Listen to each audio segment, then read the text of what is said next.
Welcome to UGC NET prep zone. मेरा नाम शुभम कुशवाहा है और आज हमारे साथ है डॉक्टर इम्तियाज खान सर।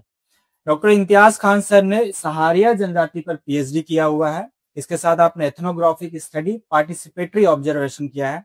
साथ ही में 2019 में आप जेआरएफ क्वालिफाइड हैं और द मूक नायक में कई सारे इम्तियाज सर के आर्टिकल्स छपते आ रहे हैं। मतलब वर्तमान में भी आप आर्टिकल्स देख सकते हैं।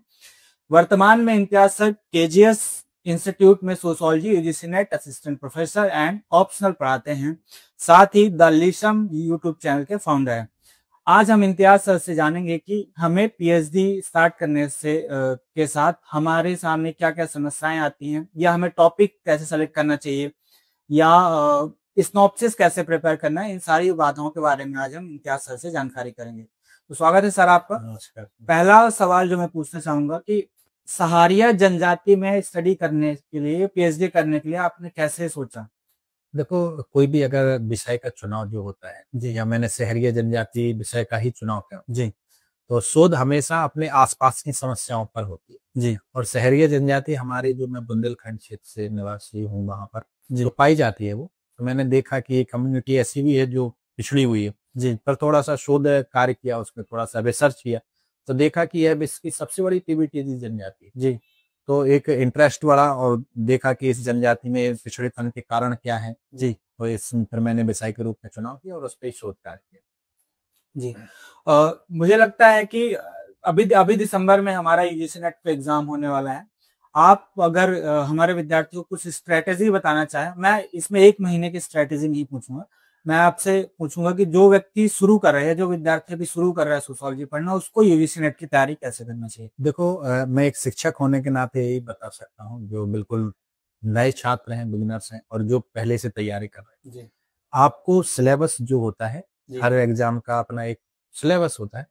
आपको सिलेबस पर, जितने भी बिंदु सिलेबस में, हर एक बिंदु पर आपकी पकड़ होना चाहिए। जी, और ये बहुत बड़ा काम नहीं है। किसी भी शिक्षण संस्थान से जुड़ जाओगे अच्छे टीचर से, तो वो आपको करवा देते हैं, समझ विकसित हो जाती है। इसके साथ पिछले साल के पेपर, जी, जो 10 ईयर्स पीवाईक्यूज होते हैं, वो बहुत कंपलसरी है और आपकी सिलेबस बहुत अच्छी होना चाहिए। फिर इसके बाद कुछ एक्स्ट्रा थिंकर्स पूछ लेते हैं इधर उधर की, तो उन पर बहुत ज्यादा गौर नहीं करना, लेकिन सिलेबस और पीवाईक्यूज पर आपकी पकड़ होना चाहिए। लास्ट इसमें एक सेंटेंस और मैं जोड़ना चाहता हूँ कि आपके जब एग्जाम आते हैं, तो उस जी, वक्त तक आपका हैंड रिटन नोट्स, यानी सिनॉप्सिस आपके पास एक तैयार होने चाहिए जो सिलेबस की हो। जी। तो इतना आप कर लेते हैं तो यूजीसी नेट बड़े आराम से निकल जाएगा। यूजीसी नेट सोशियोलॉजी का जो सिलेबस है उसमें 10 यूनिट्स हैं। बिल्कुल। अगर आप उन यूनिट्स को इम्पोर्टेंस वाइज कैटेगराइज करना चाहें, जी जी। तो वो आप कौन कौन सी यूनिट बताना चाहें? देखो, एग्जाम के पॉइंट ऑफ व्यू से अगर मैं यूनिट को देखूं, जी, तो यूनिट नंबर पहले, यानी जिसमें 26 थिंकर्स हैं, तो वो आपको कंप्लीट करना ही है, जी, मतलब वो मस्ट है, करना ही करना है। यूनिट नंबर 2 रिसर्च मेथोडोलॉजी, वो बहुत ज्यादा जरूरी है, शोध की दृष्टि से भी जरूरी है और एग्जाम के पॉइंट ऑफ व्यू से भी जरूरी जी, है। इसके बाद आती है हमारा बेसिक कॉन्सेप्ट, यानी जो मूलभूत अवधारणा है, जी, वो बहुत ज्यादा जरूरी है। इसके बाद जो हमारी चौथी यूनिट आती है, वो है रूरल एंड अर्बन सोशियोलॉजी। इसके दोनों पार्ट हमें बहुत तैयार, यानी पहले से लेके चौथी जो यूनिट है, इसको हमें बहुत अच्छे से तैयार करनी है।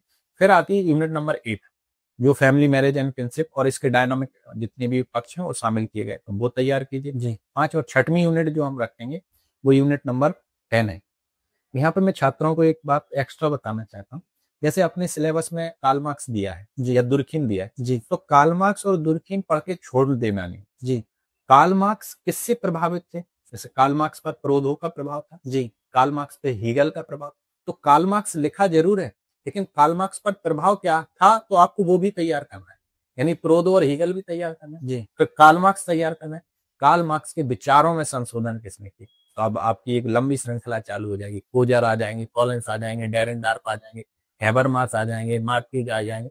ये जितने भी सिद्धांतकार हैं, ऐसे जी, अपन को तैयार करना है हर एक थिंकर्स। जी, सिलेबस में 26 थिंकर्स हैं, लेकिन अगर आप इतना थोड़ा सा डीप में जाएंगे तो 53 थिंकर्स बनते हैं। जी। तो बहुत गहरी तैयारी करना है, हो जाएगा आराम से। जब बच्चा या विद्यार्थी जो यूजीसी नेट क्वालिफाइड हो चुके हैं या जिनका जेआरएफ क्वालिफाई जी हो जी। चुका है, अगर वो बच्चा यूनिवर्सिटी के चयन, सबसे पहले समस्या आती है कि यूनिवर्सिटी कौन सी यूनिवर्सिटीज में जाए, लाइक स्टेट यूनिवर्सिटीज में जाए या सेंट्रल यूनिवर्सिटीज या आईआईटी एनआईटीज में आजकल पीएचडी होने लगी सोशियोलॉजी में। तो यूनिवर्सिटीज का चयन वो किन बातों को ध्यान में रख के करें? देखो, यूनिवर्सिटी का चयन एक व्यक्तिगत वो भी होती है पसंद जी और सुविधाओं पर निर्भर करता है। मान के चलो कोई छात्र है, उसके पास बहुत अच्छा इकोनॉमिक बैकग्राउंड नहीं, तो वो बहुत बड़े शहर में सर्वाइव नहीं कर सकता है। जी आप बड़ी यूनिवर्सिटी में जाना चाहते हो तो पहले जेआरएफ करो, तब आप बड़ी यूनिवर्सिटी में जाओगे, अच्छा भी रहे। तो यूनिवर्सिटी हर अच्छी होती है, कोई भी यूनिवर्सिटी बुरी नहीं है। तो आप चाहे सेंट्रल यूनिवर्सिटी हो या अच्छी स्टेट यूनिवर्सिटी हो, आप कहीं से भी कर सकते हैं। लेकिन प्रेफरेंस अगर आप बात कहेंगे सब वरीयता कैसे देंगे, तो सेंट्रल यूनिवर्सिटी को चुनिए, क्योंकि जब आप जिस भी विश्वविद्यालय में रहते हैं जी तो वहाँ का एटमॉस्फेयर आपके विकास और व्यक्तित्व निर्माण में बहुत महत्वपूर्ण होता है। बिल्कुल तो आप अच्छी यूनिवर्सिटी चुनिए जहाँ पर अच्छे प्रोफेसर हो, अच्छी शोध हो रही हो, अच्छा इंफ्रास्ट्रक्चर हो। जी तो सेंट्रल यूनिवर्सिटी को पहले नंबर पर रखें, नहीं मिलता है तो स्टेट यूनिवर्सिटी। स्टेट यूनिवर्सिटी बिल्कुल। दूसरी समस्या हमारे सामने जो उत्पन्न होती है कि हमने यूनिवर्सिटीज का चयन कर लिया, तो हम किस टॉपिक पे हमें पीएचडी करना चाहिए, इस विषय का चुनाव हम किन बातों को ध्यान में रखें, या ऐसा, या हम कोई रैंडम टॉपिक्स भी ले सकते हैं? नहीं यार, जब भी आप विषय का चुनाव करें, जो भी अपने दर्शक हैं या जो छात्र हैं, जी तो सबसे पहले आपको अपनी व्यक्तिगत पसंद को ध्यान में रखना है। जी कि आप मान के चलो कि मुझे जनजाति पर या ट्राइब्स कम्युनिटी पर रिसर्च करना अच्छा है, और आप मुझसे कहें कि एलजीबीटी कम्युनिटी पे करें, तो मेरा इंटरेस्ट नहीं बनेगा। जी अगर मैं ट्राइब्स कम्युनिटी को जानना चाहता हूँ, तो हर छात्र की अपनी एक पसंद होती है। कोई रूरल सोशियोलॉजी पे कर सकता है, जी कोई बिल्कुल एकदम ट्रेंडिंग टॉपिक्स पे भी कर सकते हैं। वो चाहे एआई का समाज पर क्या प्रभाव है, हमें देखना है, एआई समाज को कैसे नए रूप दे रही है, जी। ये देखना है।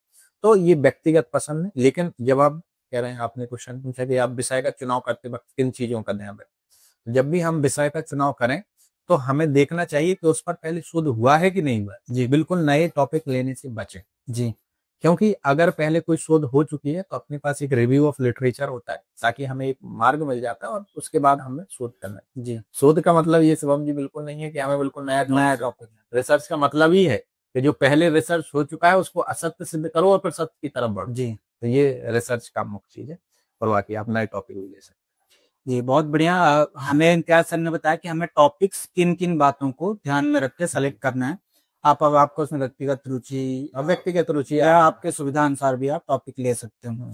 दूसरी समस्या, जो सबसे बड़ी समस्या आती है, बच्चे कंफ्यूज होते हैं जब आरएसी का टाइम आता है, तो बच्चों को बोला जाता है कि स्नॉप्सिस लिख के लाना है, अपनी पीपीटी बना के लाना है। आजकल पीपीटी मैंडेटरी ही कर दी है, तो स्नॉप्सिस क्या है और स्नॉप्सिस कैसे बनाना चाहिए हमें? देखो, सिनॉप्सिस शोध प्रारंभ करने के पूर्व एक बनाया गया संक्षिप्त दस्तावेज है। हम जैसे कह सकते हैं शॉर्ट डॉक्यूमेंट जो हमारी शोध की दिशा को निर्धारित करते हैं कि हम अपने शोध में क्या क्या करें। हम कैसे सिनॉप्सिस, अपन जब नोट्स बनाते हैं तो कहते नहीं कि आपने शॉर्ट नोट्स बना ली, जो शॉर्ट नोट्स है वही सिनॉप्सिस है। जी तो सिनॉप्सिस में बहुत बड़ा डॉक्यूमेंट्स नहीं होता है, उसमें 10 से 15 पेज हम रख सकते हैं। जी उसमें वही क्रम रहता है जो हमारी शोध का रहता है, रिसर्च का रहता है। सबसे पहले हम रिसर्च, जो हमारा टॉपिक है, टॉपिक नेम लिखेंगे। जी उसके बाद हम इंट्रोडक्शन लिखेंगे।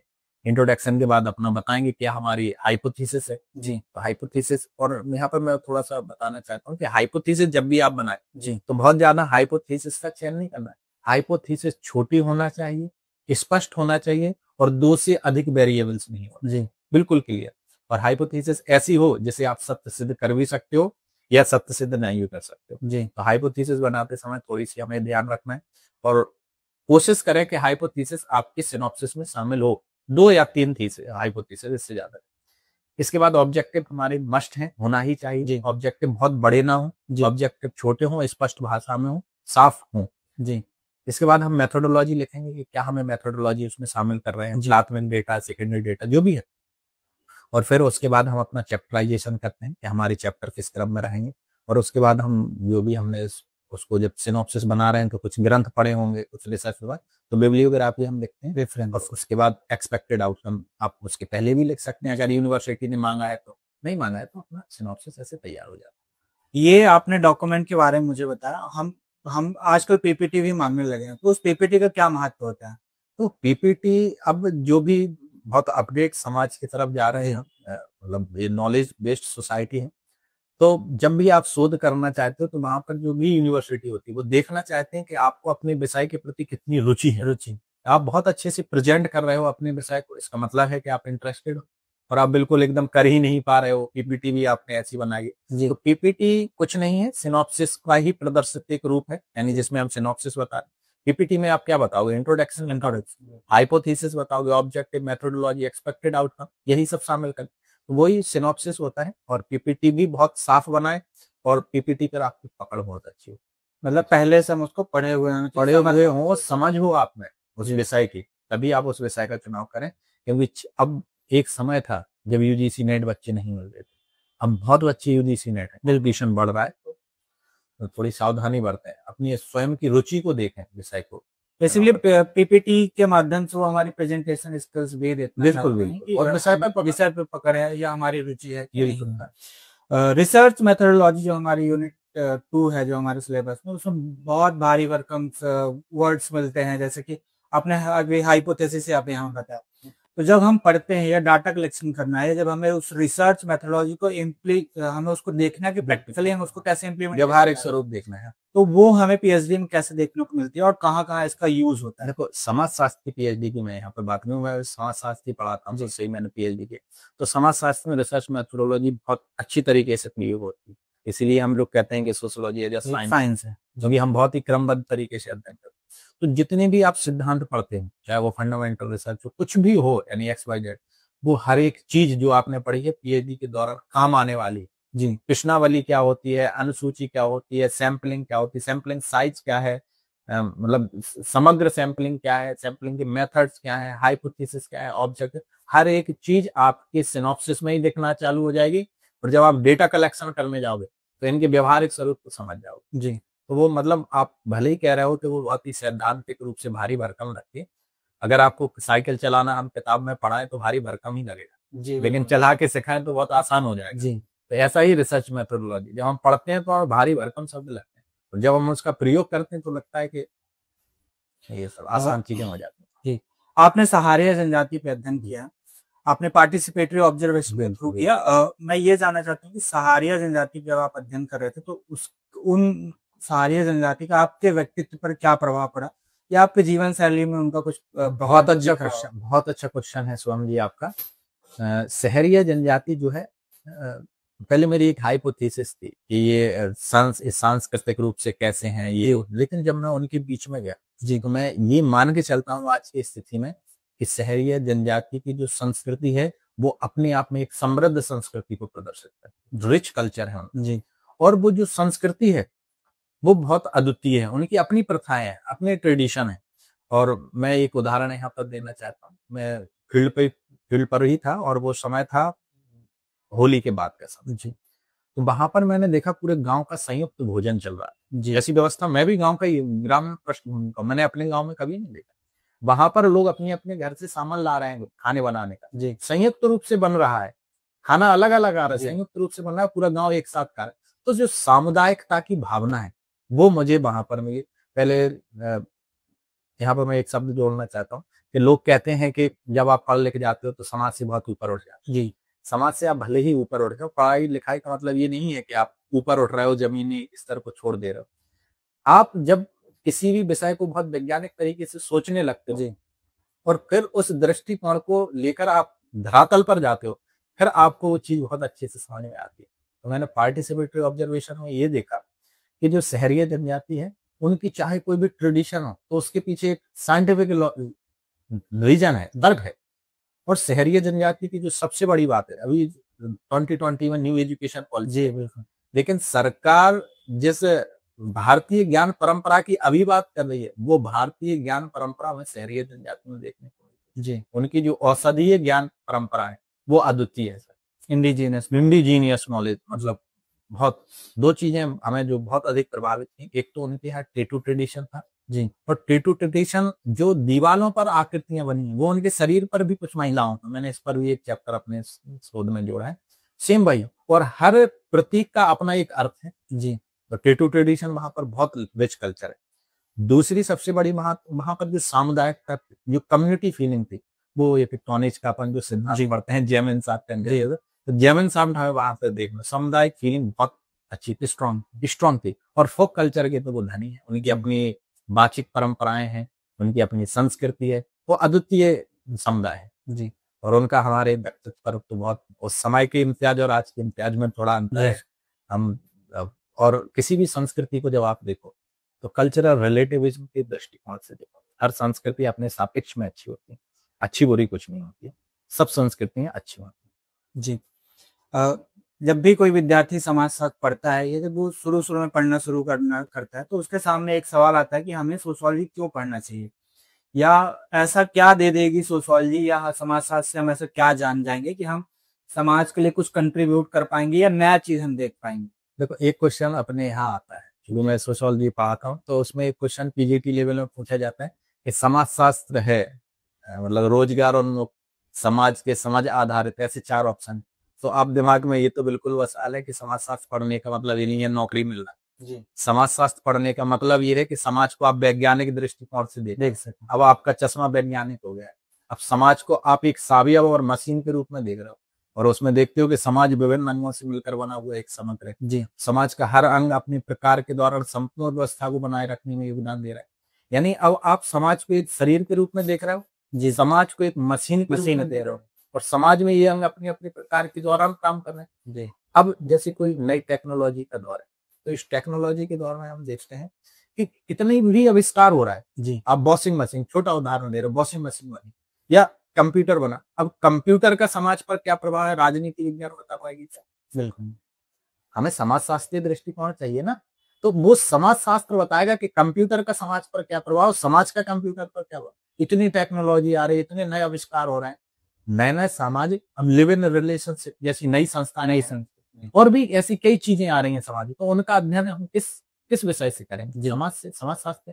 तो समाजशास्त्र जो है वो एक वैज्ञानिक दृष्टि देता है और समाज को समझने में हमारी समझ को विकसित करता है जी। यस। अगर मैं एक सवाल आपको पर्सनली पूछना चाहूंगा कि हमने जितने थिंकर्स पढ़े या जितने हम चिंतक पढ़ते हैं, आपके जीवन में ऐसा कौन से विचारक हैं जिन्होंने मतलब ज्यादा प्रभाव किया? मैं सबसे ज्यादा प्रभावित मैक्स वेबर से जी। मैक्स वेबर की पुस्तक है the Protestant ethics and the spirit of capitalism ji. 1905 में ये पुस्तक लिखी उन्होंने, और क्या मतलब देखने का 6 धर्मों का अध्ययन किया था उन्होंने जी, वो भी कंपैरेटिव स्टडी, और वो बताते हैं कि जो प्रोटेस्टेंट धर्म के आधार है, जो एथिक्स हैं, उन्होंने पूंजीवाद को बढ़ाने में बहुत सहयोग किया है। पूंजीवाद वहां से बढ़ा है।